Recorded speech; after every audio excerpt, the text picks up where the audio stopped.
Good morning, welcome back to my YouTube channel. ಇವತ್ತು morning ಬೇಗ ಎದ್ದು ನಾವು ಹೋಗ್ತಾ ಇರೋದು.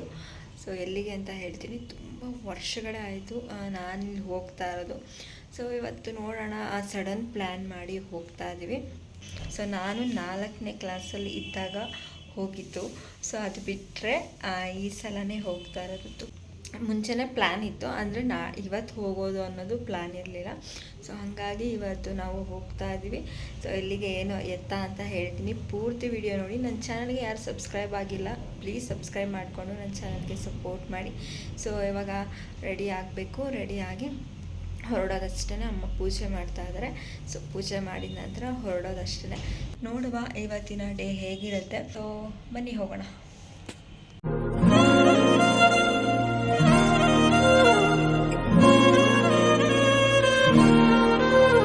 ಪೂಜೆ ಎಲ್ಲ ಆಯಿತು, ಹೊರಡೋಣ ಅಂತ ಅಂದ್ಕೊಂಡ್ವಿ. ಏನಂದರೆ ತುಂಬ ಚಳಿ, ಎದ್ದೇಳೋಕ್ಕೆ ಆಗ್ತಾ ಇರಲಿಲ್ಲ, ಅಷ್ಟು ಚಳಿ ಇತ್ತು. ನಿದ್ದೆ ಮಾಡಬೇಕು ಅಂತ ಅನ್ನಿಸ್ತಿತ್ತು. ಆದರೆ ಈ ಟೆಂಪಲ್ಗೆ ಹೋಗದಿರೋ ಕಾರಣ ತುಂಬ ವರ್ಷಗಳ ನಂತರ 3 ಅವರ್ ಜರ್ನಿ ಅಂತೆ. ಎಲ್ಲಿಗೆ ಅಂತ ಹೇಳ್ಬಿಡ್ತೀನಿ, ಮಹದೇಶ್ವರ ಬೆಟ್ಟಕ್ಕೆ ನಾವು ಹೋಗ್ತಾ ಇರೋದು. ಸೊ ತುಂಬಾ ಖುಷಿಯಾಗಿತ್ತು ನನಗೆ ಹೋಗ್ತಾ ಇದ್ದೀವಿ ಅಂತ. ಯಾಕಂತ ಅಂದರೆ ನಾನು ನೋಡೇ ಇಲ್ಲ, ನಾನು 4th ಸ್ಟ್ಯಾಂಡರ್ಡಲ್ಲಿ ಇದ್ದಾಗ ನೋಡಿದ್ದು. ಪಾಪ ನಮ್ಮ ಅಮ್ಮನೂ ನೋಡಿಲ್ಲ. ನಮ್ಮ ಶಿವು ಹುಟ್ಟಿದಾಗ ಅಂದರೆ 26 ವರ್ಷ ಆಯಿತು ನಮ್ಮಮ್ಮ ಮಹದೇಶ್ವರ ಬೆಟ್ಟ ನೋಡಿ. ಹಾಗಾಗಿ ನಾವು ಹೋಗಲೇಬೇಕು ಅಂತ ಹೇಳಿ ಹೊರಡ್ತಾ ಇದ್ದೀವಿ ಇವಾಗ. ಮತ್ತು ಇವಳು ಕ್ಯಾಟ್ ಫುಡ್ ಬೇರೆ ಖಾಲಿ ಆಗಿಬಿಟ್ಟಿತ್ತ, ಅವಳು ಫುಡ್ ತರಿಸಿ ಅವಳಿಗೆ ಆರ್ಡರ್ ಮಾಡಿ ಇವಾಗ ಹೊರಡಬೇಕು. ಆ್ಯಂಡ್ ತುಂಬಾ ಚಳಿ ಇತ್ತಪ್ಪ, ನನಗಂತೂ ಎದ್ದೇಳೋಕ್ಕೆ ಆಗ್ತಾ ಇರಲಿಲ್ಲ, ಅಷ್ಟು ಚಳಿ ಇತ್ತು. ಇವಾಗ ಇಲ್ಲಿ ಆಟೋ ಮಾಡ್ಕೊಂಡು ನಾವು ಸಬರ್ ಹತ್ರ ಹೋಗ್ತಾ ಇದ್ದೀವಿ. ಸಬರ್ ಹತ್ರ ಏನಕ್ಕೆ ಬಸ್ಸಲ್ಲಿ ಹೊಟ್ಟೋಗ್ಬಿಡ್ತೇವೆ ನಾವು. ಆ ಬಸ್ಸಲ್ಲಂತೂ ಹೆವಿ ರಶ್ ಅಂದರೆ ರಶ್ಶು, ಸಿಕ್ಕಾಪಟ್ಟೆ ರಶ್ ಇದ್ರು. ನಾವು ಎದ್ದೇಳಕ್ಕೆ ಕಷ್ಟಪಡ್ತೀವಿ. ನಮಗಿಂತ ಮುಂಚೆ ಬಂದು ಎಷ್ಟೋ ಗಂಟೆಗೆ ಬಸ್ಸಿಗೆ ನಿಂತಿರೋರು ತುಂಬ ಜನ ಇದ್ದರು. ಈ ರಶಲ್ಲೂ ಬಸ್ ಹತ್ಕೊಂಡು ನಾವು ಹೋಗಿದ್ದೆ ಹೆಂಗೋ ಒಂದು ಸಾಹಸ ಅಂತ ಹೇಳ್ಬೋದು, ಅಷ್ಟು ರಶ್ ಇತ್ತು. ಏನಪ್ಪ ನಮ್ಮನ್ನೇ ತಳ್ಳಿಬಿಟ್ಟು ಬಸ್ಗೆ ಹತ್ತಾ ಇದ್ರು, ಆದರೂ ನಾವು ಬಿಡಲಿಲ್ಲ. ಇನ್ನೇನು ಬಿಟ್ಟರೆ ಯಾವ ಬಸ್ಸು ಸಿಗಲ್ಲ, ಇನ್ನೆಷ್ಟೊತ್ತಿಗೆ ಬರುತ್ತೋ. ಇನ್ನು ಟ್ರಾವೆಲ್ ಬೇರೆ ತುಂಬ ಜರ್ನಿ ಜಾಸ್ತಿ ಇದೆ, ಅಂದರೆ 3 ಅವರ್ಸ್ ಇದೆ. ಸೊ ಹಂಗಾಗಿ ನಾವೇನು ಮಾಡಿದ್ವಿ, ಆಗಿದ್ದಾಗಲಿ ಅದೇನೋ ಅಂತಾರಲ್ಲ ಮಾದಪ್ಪನ ಜಾತ್ರೆ ಅಂತ, ಆ ಥರ ನಾವು ಬಸ್ ಹತ್ತೇ ಬಿಟ್ವಿ. ಹಂಗೂ ಮಹದೇಶ್ವರ ಬೆಟ್ಟಕ್ಕೆ ಹೊರಟ್ವಿ. ಆ್ಯಂಡ್ ನನಗೆ ಸುತ್ತಮುತ್ತ ನೇಚರ್ನ ನೋಡೋಕೆ ತುಂಬಾ ಖುಷಿ ಆಗ್ತಿತ್ತು. ಆ್ಯಂಡ್ ಎಷ್ಟು ಚೆನ್ನಾಗಿತ್ತು ಅಂತಂದರೆ, ನನಗೆ ತುಂಬ ವರ್ಷಗಳ ನಂತರ ಹೋಗಿದ್ದಕ್ಕೆ ಒಂದು ಒಳ್ಳೆ ಫೀಲ್ ಕೊಡ್ತಾ ಇತ್ತು. ಬೇರೆಯವ್ರಿಗೆಲ್ಲ ನಾರ್ಮಲ್ ಅಂತ ಅನ್ನಿಸ್ತಿತ್ತು, ಆದರೆ ನನಗೊಂದು ಸ್ವಲ್ಪ ಖುಷಿ ಆಗ್ತಿತ್ತು. ಸುತ್ತಮುತ್ತ ಚೆನ್ನಾಗಿತ್ತು ವೆದರು. ಆ್ಯಂಡ್ ವಿಡಿಯೋನೇ ಮಾಡ್ಕೊಳ್ತಾ ಇದ್ದೆ ನಾನು, ಅಲ್ಲಿ ಸುತ್ತಮುತ್ತ ಫೀಲ್ ಮಾಡ್ತಾ ಇದ್ದೆ. ಆಮೇಲೆ ಸುತ್ತಮುತ್ತ ನೋಡೋಣ ಹೇಗಿರುತ್ತೆ ಜಾಗಗಳೆಲ್ಲ ಅಂತ ಹೇಳ್ಬಿಟ್ಟು. ಸದ್ಯ ನಾವು ಹೋಗೋ ಟೈಮಲ್ಲಂತೂ ತೀರಾ ಬಿಸಿಲು ಇರಲಿಲ್ಲ, ತುಂಬ ಕೂಲ್ ವೆದರ್ ಇತ್ತು. ಅದರಲ್ಲೂ ಒಂಥರ ಖುಷಿ ಆಗ್ತಿತ್ತು. ಟ್ರಾವೆಲ್ ಮಾಡೋದಕ್ಕೆಲ್ಲ ಚೆನ್ನಾಗಿರುತ್ತೆ. ಮತ್ತು ಈ ಥರ ಕ್ರಾಸಿಂಗಲ್ಲಂತೂ ನನಗೆ ಎಷ್ಟು ಭಯ ಆಯಿತು ಅಂತ ಅಂದರೆ ಅಷ್ಟೇ ಭಯ ಆಯಿತು. ಈ ಕ್ರಾಸಿಂಗ್ ಮಾಡುವಾಗ ಹೊಟ್ಟೆ ಎಲ್ಲ ಒಂಥರ ಆಗ್ತಾಯಿತ್ತು. ಆಮೇಲೆ ಏನಿಲ್ಲ, ಸ್ವಲ್ಪ ಹೋಗ್ತಾ ಸರಿ ಹೋಯಿತು, ಅದೇನೋ ಅನಿಸ್ಲಿಲ್ಲ. ಆಮೇಲೆ ಸ್ಟಾರ್ಟಿಂಗ್ ಟ್ರಬಲ್ ಅಂತಾರಲ್ಲ ಆ ಥರ ಸ್ವಲ್ಪ ಭಯ ಆಯಿತು ಅಷ್ಟೇ. ಆಮೇಲೆ ಎಲ್ಲ ಸುತ್ತಮುತ್ತ ಎಷ್ಟು ಚೆನ್ನಾಗಿತ್ತು ಮಾದಪ್ಪನ ಬೆಟ್ಟ ಅಂತ 2 ಕಣ್ಣು ನನಗೆ ಸಾಲ್ತಿರ್ಲಿಲ್ಲ, ಅಷ್ಟು ಚೆನ್ನಾಗಿತ್ತು. ರೀಚ್ ಆದ್ವಿ ಮಹದೇಶ್ವರ ಬೆಟ್ಟಕ್ಕೆ. ಸ್ವಾಮಿ ಮಹದೇಶ್ವರ ಫೈನಲಿ ದೇವಸ್ಥಾನದ ಹತ್ರ ಬಂದ್ವಿ. ಅಲ್ಲಿ ನಮ್ಮ ಅಣ್ಣ ಅತ್ತಿಗೆ ಇದ್ದಾರೆ, ಅವರು ನಮಗಿಂತ ಮುಂಚೆನೇ ಬಂದರು. ಸೊ ಅವರು ದರ್ಶನ ಎಲ್ಲ ಆಯಿತು, ಊಟನೂ ಆಯಿತು. ಅವ್ರದ್ದು ಅಲ್ಲಿದ್ದಾರೆ, ಅವ್ರನ್ನ ಇವಾಗ ತೋರಿಸ್ತೀನಿ ಬನ್ನಿ. ಅವ್ರು ನಮಗಿಂತ ಮುಂಚೆ ಬಂದು ದರ್ಶನ ಆಯಿತು ಅವ್ರದ್ದು. ಹಾಯ್ ಏನು ಬ್ಲಾಗು. ಎಷ್ಟು ಅವತ್ತೇ ಮಾರಿದ್ರಿ, ರಿಂಗ್ ರೋಡ್ ಹತ್ರ ನಿಂತಿದ್ರಿ ಅಲ್ವಾ, ಇವ್ರು ಒಂದು ತಗೊಂಡ್ರು.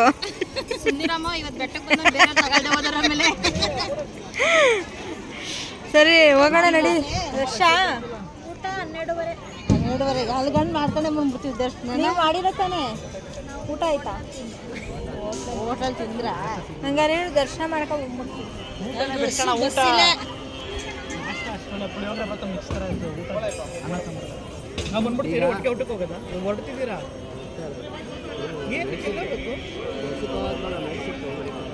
ಹೋಗೋದು ನೈಟ್ಗೆ ಇಷ್ಟೊತ್ತಿಗೆ ಹೋದಾರ? ಬಸ್ ಇಲ್ಲ ಅಲ್ಲಿ, ಅಲ್ಲೇ ಜಾಗ ಬೇಗ ಮಹದೇಶ್ವರನ ಬೆಟ್ಟಕ್ಕೆ ಬರದೇ ಇರೋರೇ ಇಲ್ಲ, ಅಷ್ಟು ಜನ, ಅಷ್ಟು ಒಂದು ನಂಬಿಕೆ. ಅಯ್ಯಪ್ಪ, ನಾವು ಇಷ್ಟು ವರ್ಷ ಆದ್ಮೇಲೆ ಬರ್ತಾರ, ನಮಗೆ ಒಂಥರ ಅನ್ಸುತ್ತೆ. ಹತ್ರ ಇದ್ದು ಅಂದರೆ ಮೈಸೂರಲ್ಲಿದ್ದು ನಾವು ಮಹದೇಶ್ವರನ ಬೆಟ್ಟಕ್ಕೆ ಇಷ್ಟು ವರ್ಷ ಆದ್ಮೇಲೆ ಹೋಗ್ತಾ ಇದ್ವಿ ಅಂದರೆ ನಮಗೆ ಒಂಥರ ಅನ್ಸುತ್ತೆ. ಇಲ್ಲಿ ಆನೆ ಹತ್ರ ಬಂದ್ವಿ, ತುಂಬ ಚೆನ್ನಾಗಿ ಕಾಣಿಸ್ತಿತ್ತು. ಆಮೇಲೆ ಆಶೀರ್ವಾದ ಮಾಡಿಸ್ಕೊಂಡ್ವಿ, ಅದ್ರದ್ದು ವಿಡಿಯೋನೇ ಕ್ಲಿಪ್ಪಿಂಗ್ ಮಿಸ್ ಆಗಿಬಿಡಿದೆ. ಸ್ಟೋರೇಜ್ ಫುಲ್ ಅಂತ ತೋರಿಸ್ತಿದೆ, ಹಂಗೋ ಹೆಂಗೋ ಮಾಡಿ ಅದನ್ನೆಲ್ಲ ಸ್ವಲ್ಪ ಹಳೆ ವೀಡಿಯೋಸ್ ಎಲ್ಲ ಡಿಲೀಟ್ ಮಾಡಿ ಆಮೇಲೆ ವಿಡಿಯೋನ ಸ್ಟಾರ್ಟ್ ಮಾಡಿದೆ. ಇನ್ನು ಹೋಗಿರೋದೇ ನಾನು ಇಷ್ಟು ವರ್ಷ ಆದ್ಮೇಲೆ, ಇನ್ನು ಯಾವಾಗ ಹೋಗ್ತೀನೋ ನನಗೂ ಗೊತ್ತಿರಲ್ಲ. ಸೊ ಹೋಗಿದ್ದೊಂದು ಮೆಮೊರಿ ಬೇಕು ನನಗೆ ಅಂತ ಹೇಳ್ಬಿಟ್ಟು ನಾನು ಮಾಡ್ಕೊಂಡಿದ್ದೀನಿ. ಸೊ ಒಟ್ಟಿನಲ್ಲಿ ನನಗಂತೂ ಖುಷಿ ಆಯಿತು. ಹೆವಿ ರಶ್ ಐತೆ, ದರ್ಶನ ಮಾಡೋಕ್ಕೆ ಆಗಲ್ಲ. ಸೊ ಹಂಗಾಗಿ ಟಿಕೆಟ್ ತೊಗೊಂಡು ದರ್ಶನಕ್ಕೆ ಹೋಗೋಣ ಅಂತ ಅಂದ್ಕೊಂಡಿದ್ವಿ. ಒಬ್ರಿಗೆ 250 ಹೇಳ್ತಾ ಇದ್ದಾರೆ. ನೋಡೋಣ, ಸೋಮವಾರ ಅಲ್ವಾ ಇವತ್ತು, ಫುಲ್ ರಶ್ ಅವರು. ಟಿಕೆಟ್ ತಗೊಂಡು ನಾವು ದರ್ಶನ ಚೆನ್ನಾಗಿ ಮಾಡ್ಕೊಂಡು ಬಂದ್ವಿ. ಹೆವಿ ರಶ್ ಇತ್ತು, ನಾವು ಅವತ್ತೆಲ್ಲ ಬರೋಕ್ಕೆ ಆಗ್ತಿರ್ಲಿಲ್ಲ, ಅಷ್ಟು ರಶ್ ಇತ್ತು. ಸೊ ಟಿಕೆಟ್ ತಗೊಂಡು ಹೋಗಿ ನೋಡ್ಕೊಂಡ್ ಬರೋಣ, ದರ್ಶನ ಮಾಡ್ಕೊಂಡು ಬಂದ್ಬಿಡೋಣ ಅಂತ ಹೇಳ್ಬಿಟ್ಟು ಆ ಮುದ್ದು ಮಾದಪ್ಪನ ಕಣ್ ತುಂಬ ನೋಡ್ಕೊಂಡು ಬಂದ್ವಿ.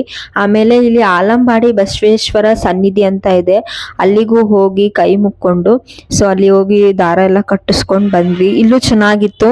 ಸೊ ಸುತ್ತಮುತ್ತ ಅಲ್ಲಿ ಮೇಲೆ ನಿಂತ್ಕೊಂಡು ನೋಡಿದ್ರೆ ಸ್ವಲ್ಪ ಮಹದೇಶ್ವರ ಬೆಟ್ಟ ಸುತ್ತಮುತ್ತ ಕಾಣಿಸುತ್ತೆ ಒಳಗಡೆ, ಚೆನ್ನಾಗಿತ್ತು. ನನಗಂತೂ ಸ್ವಲ್ಪ ಖುಷಿ ಆಯಿತು ಇದೆಲ್ಲ ನೋಡಿ. ಒಂದೊಂದು ದೇವಸ್ಥಾನದಲ್ಲಿ ಒಂದೊಂದು ಹಿಸ್ಟ್ರಿ ಇರುತ್ತೆ ಅಂತ ಗೊತ್ತಿರುತ್ತೆ. ಸೊ ಅದ್ರ ಬಗ್ಗೆ ಒಂಚೂರು ಕೇಳಿದಾಗ ನಮ್ಗೊಂದು ಸ್ವಲ್ಪ ಮೈ ಜುಮ್ ಅನ್ಸುತ್ತೆ. ದೇವ್ರಗಳದ್ದು ಹಿಸ್ಟ್ರಿ ಹೇಳಿದಾಗ ಅದನ್ನ ತಿಳ್ಕೊಳ್ಬೇಕು ಅನ್ನೋ ಆಸಕ್ತಿ ಇನ್ನೂ ನಮ್ಗೆ ಜಾಸ್ತಿ ಆಗುತ್ತೆ. ಏನಿರ್ಬೋದು, ಏನು ಸ್ಟೋರಿ ಇದೆ ಇರೋದು ಅಂತ ಹೇಳ್ಬಿಟ್ಟು. ನೆಕ್ಸ್ಟ್ ಟೈಮು ಹೋಗೋಣ ಅಂತ ಪ್ಲಾನ್ ಮಾಡ್ಕೊಂಡಿದೀವಿ, ಆದರೆ ದೇವ್ರ ಅನುಮತಿ ಇಲ್ಲದೆ ನಾವು ಹೋಗೋಕ್ಕಾಗಲ್ಲ. ಸೊ ಅವರೇ ಕರ್ಸ್ಕೊಬೇಕು. ಹೋಗ್ತಾ ಇದ್ದೀವಿ ಇವಾಗ ಊಟಕ್ಕೆ. ಹೇಗಿತ್ತು ಬೆಟ್ಟ? ಎಷ್ಟು ವರ್ಷ ಆಗಿತ್ತು ನೀನು ನೋಡಿ? ನಾವು ನೋಡಿ 26 ವರ್ಷ ಆಗಿದೆ. 26, 27. ಹೇಗೆ ಇವ್ರನ್ನ ಕೇಳೋದೇ ಬಿಡಿ, ಇವ್ರಿಗೆ ಇಲ್ಲಿಗೆ ಏನು ಮಗನ ಥರ ಬರ್ತಾ ಇರ್ತಾರೆ, ಹೋಯ್ತಾ ಇರ್ತಾರೆ. ನೀವು ನೀವು ಎಷ್ಟು ವರ್ಷ ಆಯಿತು ಬೆಟ್ಟಕ್ಕೆ ಬಂದು? ನಾವು ಇವಾಗ 1 ವರ್ಷ ಆಯ್ತು ಅಷ್ಟೇ. ನಮ್ಮದೆಲ್ಲ ಜಾಸ್ತಿ. ಮಮ್ಮಿದು 26 ವರ್ಷ, ಇವ್ರೇನು ಬರ್ತಾನೆ ಇರ್ತಾರೆ. ಹೌದು, 1 ವರ್ಷ ಆಯಿತು. ನಾವು ಬಂದು 10-12 ವರ್ಷ ಆಯ್ತು. ಏನು ಅವಾಗ ಅಕ್ಕನ ಕರ್ಕೊಬರೋದು ಏನು ಬಂದು ಒಂದಿನ ಆಲ್ಟ್ ಆಗಿತ್ತು. ಇದೆಲ್ಲ ಸೇವೆಲ್ಲ ಮಾಡಿಬಿಟ್ಟು ದರ್ಶನ ಮಾಡ್ತೀವಿ. ಈ ಮಾದಪ್ಪನ ಪ್ರಸಾದ ತಿನ್ನೋಕ್ಕೆ ಎಷ್ಟೊಂದು ಜನ ಕಾಯ್ತಾ ಇದ್ದಾರೆ. ಅಷ್ಟು ಚೆನ್ನಾಗಿತ್ತು. ನಮಗೆ ದುಡ್ಡು ಕೊಟ್ಟರು ಈ ಥರ ಟೇಸ್ಟ್ ಸಿಗಲ್ಲ ಅಂತ ಅನಿಸುತ್ತೆ, ಅಷ್ಟು ಚೆನ್ನಾಗಿತ್ತು ಆ ಪ್ರಸಾದ. ಹೆಂಗೆ ಇರಲಿ ಅದಷ್ಟು ಚೆನ್ನಾಗಿರುತ್ತೆ, ಒಂದು ಟೇಸ್ಟೇ ಬೇರೆ ಥರ ಇರುತ್ತೆ. ಪ್ರಸಾದ ತಿಂದು ನಾವು ಇಲ್ಲಿ ಮತ್ತೆ ದೇವಸ್ಥಾನದ ಹತ್ರ ಬಂದ್ವಿ. ಇಲ್ಲಿ ಹುಲಿ ವಾಹನನ ಸುತ್ತ ರೌಂಡ್ ಹಾಕಿಸ್ತಾ ಇದ್ರು, ಅದನ್ನ ನೋಡೋಕ್ಕೆ ಅಂತ ಬಂದ್ವಿ.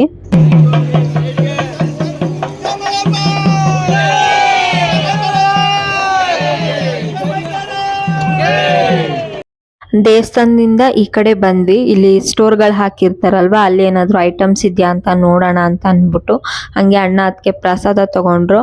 ಅದನ್ನ ತೊಗೊಂಡು ನಾವು ಈಗ ಬಸ್ ಸ್ಟ್ಯಾಂಡ್ ಕಡೆಗೆ ಹೊರಟ್ವಿ. ಆ್ಯಂಡ್ ನಿಜವಾಗ್ಲೂ ಇಷ್ಟ ಆಯಿತು ನನಗೆ ಮಹದೇಶ್ವರ ಬೆಟ್ಟ. ಬೆಟ್ಟಕ್ಕೆ ಹೋಗಿರೋರು ಮತ್ತೆ ಹೋಗಬೇಕು ಅನ್ನೋ ಥರ ಆಗುತ್ತೆ ಆ ದೇವಸ್ಥಾನ ನೋಡಿದ್ರೆ. ಅಕಸ್ಮಾತ್ ವಿಡಿಯೋ ಎಲ್ಲಾದರೂ ಈ ದೇವಸ್ಥಾನ ನೋಡಿದ್ರೆ ಅವ್ರಿಗೆ ಅನಿಸುತ್ತೆ ಹೋಗಬೇಕು ಮತ್ತೆ ಅಂತ. ಹೋಗಿರ್ತಾರೆ, ಲೆಕ್ಕನೇ ಇರಲ್ಲ, ಅಷ್ಟು ಸಲ ಹೋಗಿರ್ತಾರೆ. ಬಟ್ ಈ ದೇವಸ್ಥಾನ ಎಲ್ಲ ತೋರಿಸಿದಾಗ ಅವ್ರಿಗೆ ಹೋಗಬೇಕು ಅನ್ನೋ ಒಂದು ಫೀಲ್ ಆಗುತ್ತೆ. ಅದೇನೋ ಅಲ್ಲಿ ಬಸ್ ಸ್ಟ್ಯಾಂಡ್ ಹತ್ರ ಕಾಣಿಸುವಂಥ ಮಹದೇಶ್ವರ ಒಂದು ಸ್ಟ್ಯಾಚು ಇದೆಯಲ್ಲ, ಅದಷ್ಟು ನನಗೆ ಇಷ್ಟ ಆಗ್ಬಿಡ್ತು. ಅದಾದಮೇಲೆ ಬಸ್ಗೆ ನನಗಂತೂ ನಗು ಬರ್ತಿತ್ತು. ಬರುವಾಗ ಹೆಂಗೆ ತುಂಬ ಏನು ಗುದ್ದಾಡ್ಕೊಂಡು ಹಂಗೆಲ್ಲ ಬಸ್ ಹತ್ತಿದ್ವಿ. ಅಲ್ಲಿಂದ ಬರೋ ಟೈಮಲ್ಲೂ ಹಂಗೆ ಗುದ್ದಾಡ್ಕೊಂಡು ಬಸ್ ಹತ್ತಿದ್ವಿ. ಅಲ್ಲಿಂದ ಮೈಸೂರಿಗೆ ರೀಚ್ ಆದ್ವಿ. ಹಂಗೆ ಸ್ವಲ್ಪ ಎಲ್ಲ ಮೈಂಡ್ ಫ್ರೆಶ್ ಆಗಲಿ ಅಂತ ಎಲ್ಲರೂ ಕಾಫಿ ಕುಡ್ಕೊಂಡು ಅಲ್ಲಿ ಸ್ವಲ್ಪ ಹೊತ್ತು ಕೂತಿದ್ದು ಬಿಸ್ಕೆಟ್ಸ್ ಎಲ್ಲ ತಿನ್ಕೊಂಡು ಸಬರ್ ಒಳಗಡೆ ಕಿಂಗ್ ಕೆಫೆ ಅಂತ ಏನೋ ಒಂದಿದೆ, ಚೆನ್ನಾಗಿತ್ತು ಕಾಫಿ. ನಮಗೆ ಬಸ್ ಹತ್ತೋದೊಂದು ರಿಸ್ಕ್ ಅನ್ಸಿದಷ್ಟೇ, ಇನ್ನೇನು ಅನಿಸ್ಲಿಲ್ಲ. ನಮಗೆ ಆರಾಮಾಗಿ ಹೋಗಿದ್ದು, ಆರಾಮಾಗಿ ದರ್ಶನ ಎಲ್ಲ ಮಾಡಿಕೊಂಡು ಆರಾಮಾಗಿ ನಾವು ಮೈಸೂರಿಗೆ ರೀಚ್ ಆದ್ವಿ. ಇದಾಗಿತ್ತು ಇವತ್ತಿನ ವ್ಲಾಗ್. ನಾನು ಮಹದೇಶ್ವರ ಬೆಟ್ಟನ ಒಂದು 9 ಮಿನಿಟ್ಸಲ್ಲಿ ತೋರಿಸ್ಬಿಟ್ಟಿದ್ದೀನಿ, ಸಿಂಪಲ್ ಆಗಿ, ಪೂರ್ತಿಯಾಗಿ ತೋರಿಸಿಲ್ಲ. ಸೊ ಈ ವ್ಲಾಗ್ ಇಲ್ಲಿಗೆ ಎಂಡ್ ಮಾಡ್ತಾ ಇದ್ದೀನಿ. ಈ ವ್ಲಾಗ್ ನಿಮ್ಗೆ ಇಷ್ಟ ಆಗಿದ್ರೆ ಪ್ಲೀಸ್ ಲೈಕ್, ಶೇರ್, ಕಮೆಂಟ್ ಮಾಡೋದನ್ನ ಮರಿಬೇಡಿ. ಹಾಗೆ ನನ್ನ ಚಾನಲ್ನ ಸಬ್ಸ್ಕ್ರೈಬ್ ಮಾಡ್ಕೊಳ್ಳಿ, ಪರಮಾತ್ಮ ಯೂಟ್ಯೂಬ್ ಚಾನಲ್ನ ಸಬ್ಸ್ಕ್ರೈಬ್ ಮಾಡ್ಕೊಳ್ಳಿ. Thanks for watching.